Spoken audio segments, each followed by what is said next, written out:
बिस्मिल्लाहिर्रहमानिर्रहीम। अस्सलाम वालेकुम वरहमतुल्लाहि वबरकातुहू। उम्मीद करते हैं कि तमाम मोमिनीन व मोमिनात खैर औफियत से होंगे। आज जो हम जिक्र कर रहे हैं वो है तस्बीह फ़ातिमा ज़हरा सलामुल्लाह अलैहा के बारे में कि अक्सर आबाद जो हैं वो तस्बीह फ़ातिमा ज़हरा सलामुल्लाह अलैहा पढ़ते हैं लेकिन गलत तरीके से पढ़ते हैं। जो आले मोहम्मद ने तरीका बताया है उस तरीके के मुताबिक नहीं पढ़ते हैं, बल्कि हम अपने तरीके से अदा करते हैं। अगरचे सवाब मिल जाता है जो तस्बीह फ़ातिमा ज़हरा सलामुल्लाह अलैहा पढ़ता है, लेकिन कामिल सवाब जो है वो नहीं मिलता है।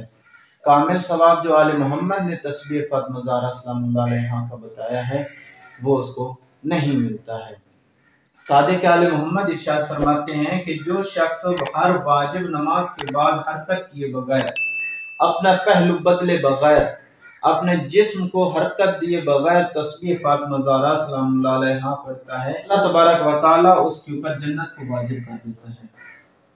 और सादिक़ आले मोहम्मद इरशाद फरमाते हैं कि अल्लाह उसके ऊपर सिर्फ और सिर्फ जन्नत को वाजिब नहीं करता है, बल्कि अल्लाह तबारक व तआला उस बंदे ने जो तस्बीह पढ़ी है, तस्बीह फ़ातिमा ज़हरा सलामुल्लाह अलैहा, उस तस्बीह को 1000 रकात के बराबर अदा करता है।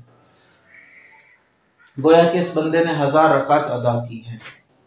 तस्बीह वो क्या है? तस्बीह 29 मरतबा अल्लाहु अकबर, 33 मरतबा अल्हम्दुलिल्लाह, 33 मरतबा सुभान अल्लाह। जैसे ही आपने नमाज खत्म की है, 3 मरतबा अल्लाहु अकबर तकबीरतुल इहराम के 3 मरतबा आपने अल्लाहु अकबर कहा है, उसके बाद तस्बीह फ़ातिमा ज़हरा सलामुल्लाह अलैहा को बगैर हरकत किए आपने पढ़नी है। एक दूसरे से बातें, मुसाफा, ये वो सब कुछ किए बगैर आपने तस्बीह फ़ातिमा ज़हरा सलामुल्लाह अलैहा पढ़नी है।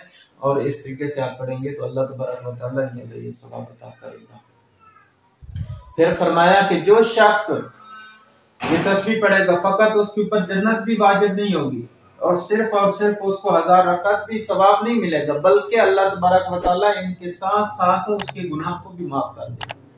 अल्लाह उसके पिछले जितने भी गुनाह किए हैं अल्लाह तबारक व तआला उसके गुनाहों को भी माफ कर देगा।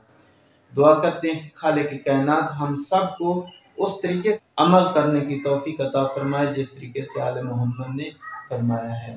वस्सलामु अलैकुम व रहमतुल्लाहि।